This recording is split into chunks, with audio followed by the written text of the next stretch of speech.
I'm Carlos Mercado. I am a junior right now at MIT studying biological engineering with management, and I am from West Palm Beach, Florida. The idea behind Sighteens came along in high school. My friends began working on the idea, and then my senior year, they asked me to pitch in, and I was part of the co-founders of Sighteens. The way that Sighteens essentially works is that we are a nonprofit organization, but we're basically a virtual platform. And what we are trying to do is we're trying to centralize all the resources and opportunities for high school students who are looking to get involved in STEM. But we take a slight turn in the fact that we're focusing on students that go to Title I schools. So our perfect idea in a perfect world would be creating an active community of eager high school students, whether they're working on a project or just exchanging ideas relating to science on our platform. But to get there, we've started taking some small steps. And one of them is a mentorship.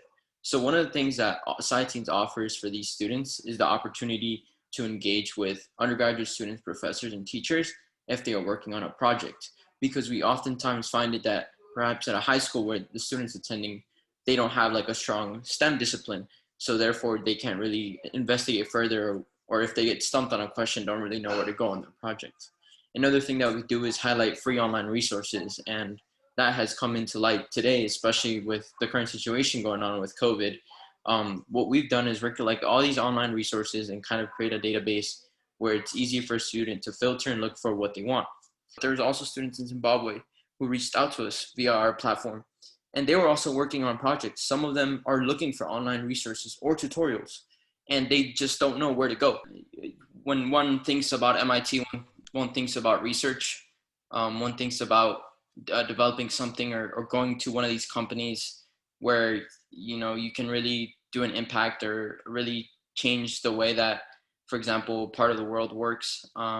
When you think about MIT, I think another perspective is a social impact, and that's something that perhaps at a young age, being an undergraduate at MIT, it might not be the first thing that comes to mind, and it makes sense because you're trying to develop your career. But there's so many opportunities that through social impact that you can really start seeing that innovative process that you can have, being part of an MIT community where there is an organization to support this. And to really clarify that, for example, if you want to work in an internship, you have to apply, but to do social impact, you don't have to apply. It's just looking out there in the world and just seeing where there's a need for you. And then the innovative part and the part where your MIT education comes in is, okay, so how do I really simplify this problem, or how do I use my skills or leverage this great opportunity that I've been giving to be at this institution to really create an impact in a way that is the way I want it to be. It doesn't have to be through, for example, through an organization or through an internship. And I think that's something that is worth noting. I think that, the PKG Center, you would have asked me starting off at MIT, would I've ever seen myself getting involved in this? I don't think so. But it came across, given that I was working on this, it came across, and I'm eternally grateful for that. And I think that a lot of students, especially at the undergraduate level, can really benefit from all the opportunities available. That small, tight-knit community that the PKG Center has makes it easy to also, I've seen, like, at least from my perspective with the people that I've received mentorship and the people involved who have asked for help in the PKG Center, that they'll randomly email to just, hear how my project is going, or they might mention an event that might help my project. And that really, for us, that's, it makes me happy, because that means, like, people are thinking about our project, and people are really trying to see us succeed. And I think that's something that has been invaluable to us. I think what we definitely looked into is the mentorship that we've received at the MIT PKG Center, and it's been fantastic so far. Right after we won the grant, one of the greatest things that happened was that we had this kind of retreat where we got to meet with other students who are involved in social impact projects, undergraduates, graduate students, PhD students. I know they invited alumni to come, perhaps like act as consultants, and they started giving us tips to how to structure our team. And I think that's been it's been invaluable for us, given that we didn't have that background. We had the technicalities behind our website, but in terms of really setting goals and going after them and kind of pivoting and how to adapt if you have to pivot, and how to keep your team connected was something that I greatly appreciated. I did begin at the initial stage, and I remember I submitted the proposal, and then following the submission or proposal, Ms. Obununu invited me to a pitching dinner, which was basically where we could recruit team members. And I remember this was like the first time I've ever like pitched in my life. So I was there with another friend of ours, and we just pitched our idea. And there was actually someone from MIT, the MIT community, that was interested in our project and decided to join us for the proposal submission. So for us, that was something fantastic. It was great. Following that, we submitted our second proposal.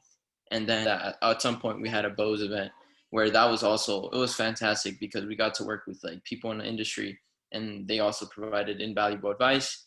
And then we submitted our third proposal, and then we got accepted to the final round. And then once the final round came, it was presentation time. You enter a family that not only extends within the PKG Center, but extends with past MIT Ideas winners.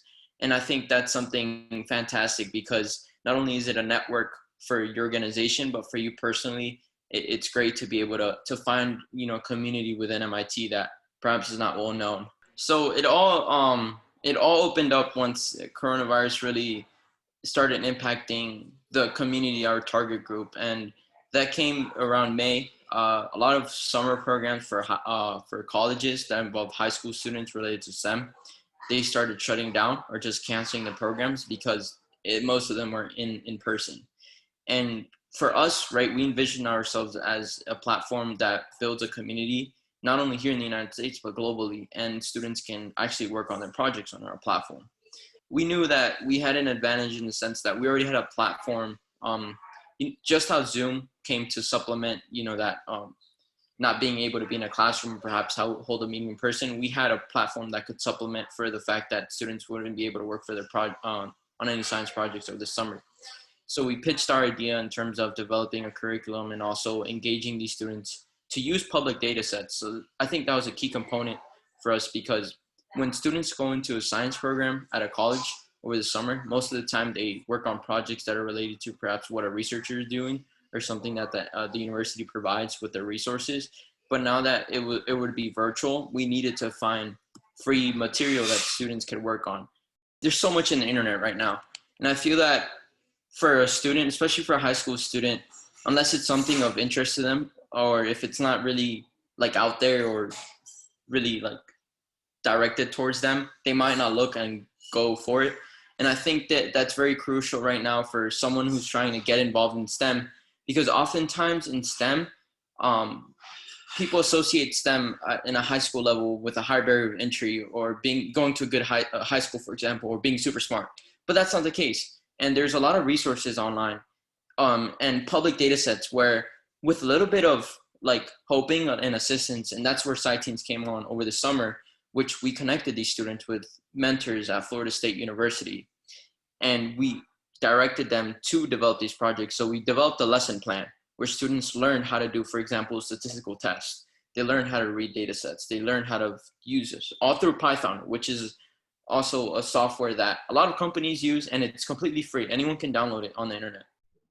So my biggest takeaway from working with ideas through the PKG Center is don't be afraid to ask questions, and don't be afraid to really tell someone that the way you planned or saw things going didn't really go like that.